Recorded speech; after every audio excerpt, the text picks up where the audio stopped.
A very warm welcome to all the aspirant of library and information science. सभी विद्यार्थियों का स्वागत है जो भी लाइब्रेरी साइंस से BLS CLS MLS कर रहे हैं, कर चुके हैं, या आप में से कई सारे ऐसे स्टूडेंट हैं जो कॉम्पिटिटिव एग्जाम की तैयारी कर रहे हैं। तो स्टूडेंट, आप सभी से रिक्वेस्ट है, अगर आप चैनल पर नए हैं तो चैनल को सब्सक्राइब कर लें, वीडियो को लाइक कर दें और अपने दोस्तों में भी शेयर कर दें ताकि उन तक भी लेक्चर का जो नोटिफिकेशन है वो पहुँच सके। तो इस वीडियो में हम कवर करने वाले हैं, आज का जो हमारा टॉपिक है वो है वेब इंफॉर्मेशन रिट्रीवल सिस्टम, जो कि पार्ट है यूनिट 17 का MLII 102 चल रहा है। ब्लॉक जो 5th है, लास्ट ब्लॉक चल रहा है। तो web information retrieval system, web से मतलब ऑनलाइन जो इंफॉर्मेशन रिट्रीव करते हैं वो किस प्रकार से होता है, तो ये यहाँ पे हम कवर करने वाले हैं। Web information retrieval is a significant differences from the traditional text retrieval system. तो जो ट्रेडिशनली जो टेक्स्ट रिट्रीव किया जाता था उससे ये डिफरेंट है, क्योंकि यहाँ पे ऑनलाइन, यहाँ पे वेब शामिल हो जाता है। इंटरनेट के माध्यम से जो इन्फॉर्मेशन जो है वो रिट्रीव किया जाता है। The differences are mainly due to the number of जो टिपिकल कैरेक्टरिस्टिक है of the world wide web, such as the distribution architecture of the web, the variety of information available on the web and the growth of the web. Growth हो गया information जो available है उसके माध्यम से, and distribution of information as well as the user and so on. The major characteristic of web, जो web होता है web that make internet information retrieval different from the other information retrieval system, like characteristic of web information retrieval is distributed nature of the web. किस nature के द्वारा जो information है वो distribute किया जाता है।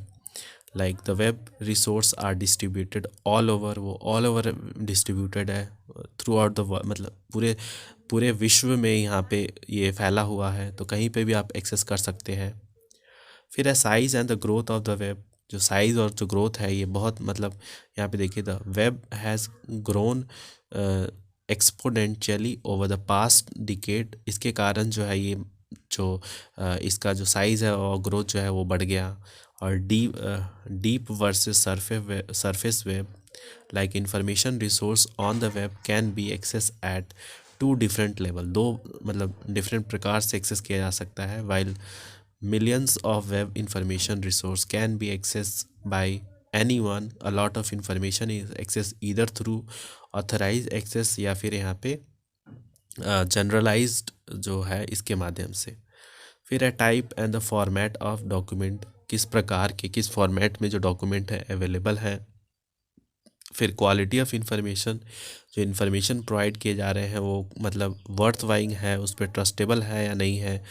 फिर उसके बाद आता है frequency of change, web page change quite frequently, मतलब बहुत फ्रीक्वेंटली चेंज होता रहता है। This is in sharp contrast with the input of the जो कन्वेंशनल टेक्स्ट रिट्रीवल सिस्टम है।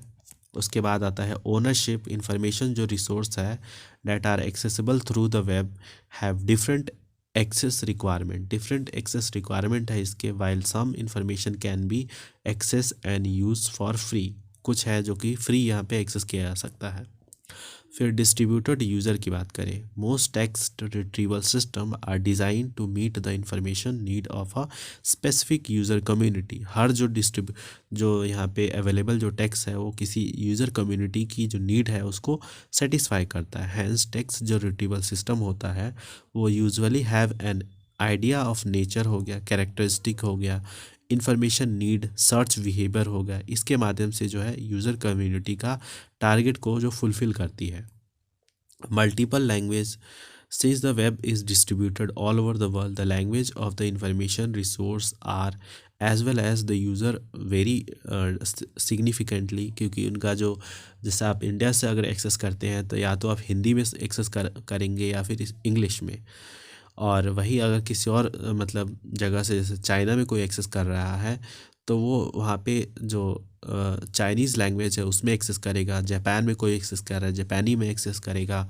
तो हर प्रकार के लैंग्वेज जो है ये भी एक तरह से देखने को मिलते हैं। फिर resource requirement, massive amount of जो रिसोर्स है are required to build and run an efficient an effective and efficient web information retrieval system. तो कोई एक व्यक्ति इसको नहीं चला सकता, बहुत सारे इन्फॉर्मेशन चाहिए होता है, बहुत सारे यहाँ पे रिसोर्स चाहिए होते हैं इसको रन करने के लिए। फिर आता है इंफॉर्मेशन रिट्रीवल जो होता है feature of web search engine. इसके फीचर क्या है? तो search engine are the most commonly use tool for finding information on the web.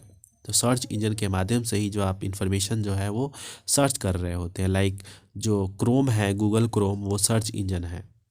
Digital library usually provide link to one और the more search engine to allow user search for the web information resource. Digital library क्या करती है? आपको search engine को यहाँ पे मतलब आपको प्रोवाइड करती है, जिसके माध्यम से आप सर्च करके इंफॉर्मेशन को कलेक्ट कर सकते हैं।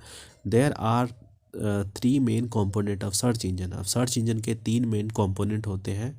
The spider, the program that automatically collect information about millions of pages on the web।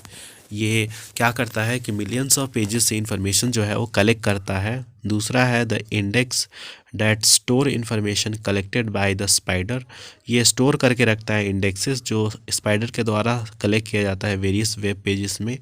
और जो थर्ड आता है यहाँ पे द सर्च इंजन सॉफ्टवेयर, जो इंटरफेस के द्वारा आपको वहाँ पे यूज़र इंटरेक्शन के माध्यम से आपको सर्च रिज़ल्ट दिखाता है, जिससे आपको वो दिख रहा होता है। इसमें कुछ यहाँ पे देखिए सर्च इंजन की बताई गई है। Like category search engine as follow, like the major search engine like AltaVista हो गया, गूगल हो गया, हॉटबूट हो गया, उसके बाद किड सर्च इंजन भी यहाँ पे है, किड क्लिक हो गया। तो इस तरीके से वेरियस सर्च इंजन यहाँ पे बताए गए हैं, आप चाहें तो इनको देख सकते हैं। फिर आता है यहाँ पे each search engine has a priority software. यहाँ पे प्रायोरिटी सॉफ्टवेयर है इनके फॉर ऑल इट्स इंफॉर्मेशन जो स्टोर है या फिर रिट्रीवल ऑपरेशन है इसके माध्यम से। The following are the common information retrieval facility provided by most search engine, like word face हो गया and natural language search engine are available. तो ये सब आप चाहें तो इसको देख सकते हैं। फिर उसके बाद आता है जो नेक्स्ट हेडिंग है, और ये लास्ट हेडिंग है और लास्ट ये लेक्चर भी है हमारा इस यूनिट का, वो है इंटेलिजेंट इंफॉर्मेशन रिट्रीवल। अब ये क्या होता है ये भी देख लेते हैं। स्पार्क जॉन जो है इन्होंने डिफाइन किया an intelligent information retrieval system as a computer system. एक कंप्यूटर सॉफ्ट सिस्टम के रूप में इन्होंने इसको मतलब डिफाइन किया विद इंटरफेशियल जो कैपेबिलिटी है such that it can use prior knowledge है to establish a connection between a user request and a candidate set of retrieval document according to books के अकॉर्डिंग देखें। An intelligent information retrieval system is a set system that carry out intelligent retrieval, जो कि intelligent retrieval को carry out करता है। Book further define intelligent retrieval as the use. Book जो है वो फर्दर डिफाइन करता है इंटेलिजेंट रिट्रीवल को as a use by a computer system. उसके बाद यहाँ पे देखिए expert system for information processing and management application. ये इम्पॉर्टेंट नहीं है तो इसको हम स्किप करते हैं, और यहीं पे इस जो हमारा यूनिट है इसको हम एंड करते हैं।